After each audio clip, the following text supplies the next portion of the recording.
দেখতেই পাচ্ছেন আমি কিন্তু ইউনিটি অ্যাড মনিটাইজেশনে কিন্তু আমি আমার পে আউট প্রোফাইলটা সম্পূর্ণভাবে রেডি করে নিয়েছি। আমি এখানে আমার অ্যাড্রেসের ডিটেলস দিয়েছি, পেমেন্ট মেথডের ডিটেলস দিয়েছি, ট্যাক্স ফর্মের ডিটেলস দিয়েছি। সর্বশেষ আমি কিন্তু আমার এটাকে ভেরিফাইও করে নিচ্ছি। তো এখন আপনাদেরকেও আমি দেখিয়ে দেবো কিভাবে আপনারা সঠিক নিয়মে অ্যাড্রেস বসাবেন, পেমেন্ট মেথড বসাবেন, টেক্সট ফর্ম বসাবেন এবং আপনারাও আপনাদের পে আউট প্রোফাইলটা সম্পূর্ণভাবে রেডি করে নেবেন। আপনারা এখান থেকে যতই ডলার ইনকাম করেন না কেন, যতক্ষণ পর্যন্ত আপনারা একটা professional pay out profile ready না করবেন এবং সেটাকে ভেরিফাই না করবেন, ততক্ষণ পর্যন্ত আপনাদের পেমেন্ট কিন্তু কোনোভাবেই আপনাদের হাতে পৌঁছাবে না। তাই আপনারা ভিডিওটা না স্কিপ করে সম্পূর্ণ ভিডিওটা ধীরস্থিরভাবে দেখুন এবং আমাদের চ্যানেলে নতুন হলে প্লিজ চ্যানেলকে সাবস্ক্রাইব করে পাশে থাকা বেল আইকনটা অবশ্যই অন করে দিবেন। তো আমি আপনাদেরকে এটাই শিখিয়ে দেবো যে কিভাবে পে আউট প্রোফাইলটা রেডি করবেন। আমি অন্য আরেকটি ভিডিওতে আপনাদেরকে ভেরিফাইড অ্যাকাউন্ট কীভাবে ক্রিয়েট করবেন সেটা শিখিয়ে দেবো, কিন্তু আজ শুধু আপনাদেরকে দেখাবো যে কিভাবে আপনারা পে আউট প্রোফাইলটা ক্রিয়েট করবেন। তো ভিডিওটা বেশি লং করতেছি না, শর্ট করে আপনাদেরকে বলে দেবো। আসসালামু আলাইকুম। তো ইউনিটি পে আউট প্রোফাইলের মধ্যে অ্যাড্রেসের বিষয়টা যদিও অনেক পুরাতন, এটা নতুন করে বলার কিছু নেই, তবে আপনারা কমেন্ট করলে এই বিষয়ে আমি আবার আলোচনা করব। তো এখন যেই মুখ্য বিষয় সেটা হচ্ছে যে ইউনিটি পে আউটের পেমেন্ট প্রোফাইলটা ক্রিয়েট করা। তো আমি এই ভিডিওতে এই বিষয়টাই দেখিয়ে দেবো যে কীভাবে ইউনিটির পে আউট প্রোফাইলটা ক্রিয়েট করবেন একেবারে ইজিভাবে। তো ইউনিটি পে আউট প্রোফাইলের জন্য সবচেয়ে গুরুত্বপূর্ণ যেটা সেটা হচ্ছে যে আপনার কারেন্সি, তারপর হচ্ছে আপনার অ্যাকাউন্ট নাম্বার, টেক্স আইডি, আপনার mobile number, Swift code, bank name, address এবং হচ্ছে আপনার ব্যাংকের জিপ কোড। তো আমি এই ভিডিওতে এই বিষয়গুলোই খুবই ক্লিয়ার করে দেবো যে কীভাবে কোনগুলো বিষয় আপনারা এখানে অ্যাড করবেন এবং কীভাবে আপনারা খুবই সহজে ভেরিফিকেশন করবেন। তো ভিডিওটা বেশি লং করলাম না, শর্ট করে আপনাদেরকে বলে দিই। তো পে আউট প্রোফাইলের জন্য সবচেয়ে গুরুত্বপূর্ণ হচ্ছে কারেন্সি। আপনারা আপনাদের মতো করে কারেন্সি সিলেক্ট করবেন। তারপর এখানে আপনারা আপনাদের যে অ্যাকাউন্ট নাম্বার সেটা সাবমিট করবেন। তো অ্যাকাউন্ট নাম্বার সাবমিট করার পর আপনারা আপনাদের ট্যাক্স আইডিটা এখানে সাবমিট করবেন। ট্যাক্স আইডি সাবমিট করার পর আপনারা এখানে আপনাদের মতো করে আপনাদের আলরাজি বা আপনারা যে ব্যাংকেরই হন না কেন সেখানে যে সুইপ কোডটা সেটা এখানে সাবমিট করবেন। তো সুইপ কোড সাবমিট করার জন্য এখানে কিন্তু আপনারা আপনাদের অ্যাকাউন্টের অথবা আপনারা আপনার ব্রাঞ্চের সাহায্য নেবেন এবং এখানে আপনারা আপনাদের যে অ্যাকাউন্টের যে অ্যাড্রেসটা সেটা এখানে সাবমিট করবেন। তো গুগলের মাধ্যমে আমি আমার অ্যাকাউন্টের যে অ্যাড্রেসটা সেটা বের করে নেব। আপনারা আপনাদের মতো করে আপনারা আপনাদের অ্যাকাউন্টের সুইপ কোড তারপর অ্যাড্রেস বের করে নেবেন। তো দেখতে পাচ্ছেন অ্যাকাউন্টের সুইপ কোড কিন্তু গুগলে সার্চ করলে পাওয়া যায়। আপনারা আপনাদের যে অ্যাকাউন্টের যে সুইপ কোড সেটা কিন্তু সার্চ করে নেবেন। তো আমার যেহেতু অ্যাড্রেসটা প্রয়োজন, তো এখান থেকে আমি এখন অ্যাড্রেসটা কপি করে নেব।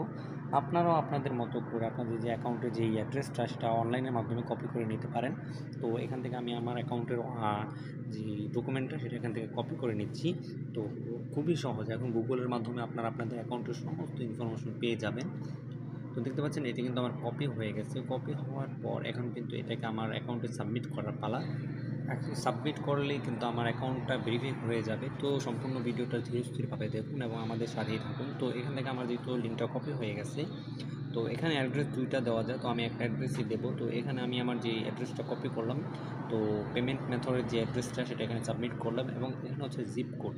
তো আপনারা আপনাদের ব্যাংকের যে জিপ কোডটা সেটা অনলাইনে সার্চ করবেন। আমি আপনাদেরকে দেখাই যে কীভাবে সার্চ করবেন।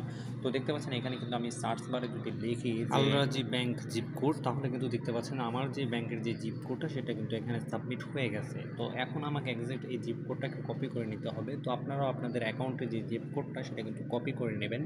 তো এখান থেকে আমি যেই জিপ কোডটা পেলাম, তো আমি এই জিপ কোডটাকে এখান থেকে শর্ট করে কপি করে নিচ্ছি। পুরো লেখাটা কপি করার প্রয়োজন নেই। তো এই জিপ কোডটা লেখার পর দেখতে পাচ্ছেন এখানে যখন আমি সাবমিট করব তো আমার এই লাল এররটা চলে যাবে। তো আমি এখানে সাবমিট করলাম। তো সাবমিট করার সাথে সাথে আমি যদি এখানে সাবমিট করি, এখান থেকে আমি যেহেতু কপি করে নিয়েছি, তো সাবমিট করার সাথে সাথে দেখতে পাচ্ছেন এখানে কিন্তু সবগুলো ফর্ম ফিল আপ হয়ে গেছে এবং নিচে কিন্তু আমি টিক বারে ক্লিক করে দিলাম এবং নেক্সটে ক্লিক করার পরই দেখতে পাচ্ছেন এখানে কিন্তু আমার ভেরিফিকেশন আসবে। অর্থাৎ এই যে অ্যাকাউন্টটা যেই নাম্বার দিয়ে ক্রিয়েট করা, ওই নাম্বারের মধ্যে কিন্তু একটা কনফার্মেশন ওটিপি চলে যাবে এবং ওই ওটিপিটা কিন্তু আপনাকে এখানে ভালো করে সাবমিট করতে হবে।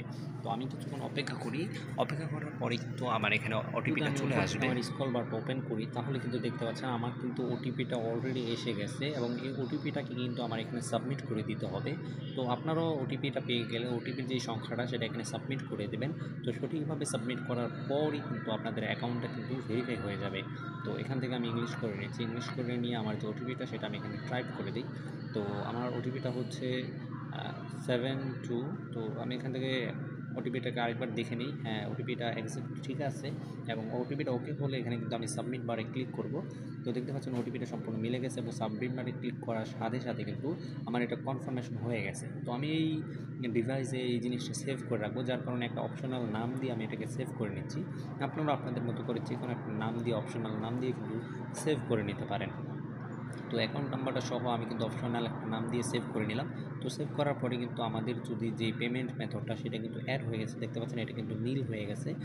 নীল থেকে সরি এটাকে এখন কিন্তু এটা এক্সাক্ট যেই পেমেন্ট মেথড সেটা কিন্তু সম্পূর্ণভাবে আমি ক্রিয়েট করে দেখিয়েছি। তো পরবর্তীতে আরেকটি ভিডিওতে আমি আপনাদেরকে দেখাবো যে কীভাবে ট্যাক্স ইনফোগুলো বসাবেন। তো আশা করি যদি এই ভিডিওতে 1000 লাইক হয় তাহলে আমি সম্পূর্ণ ডিটেলসে আরেকটা ভিডিওতে অ্যাড্রেস থেকে শুরু করে রিভিউ পর্যন্ত সম্পূর্ণ ডিটেলসে দেখিয়ে দেব।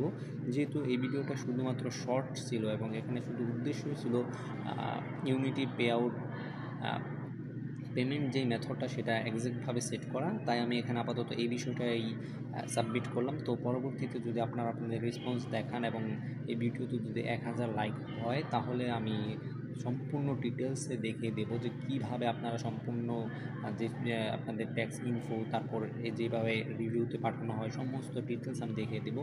তো ততক্ষণ পর্যন্ত সবাই ভালো থাকবেন, ধন্যবাদ।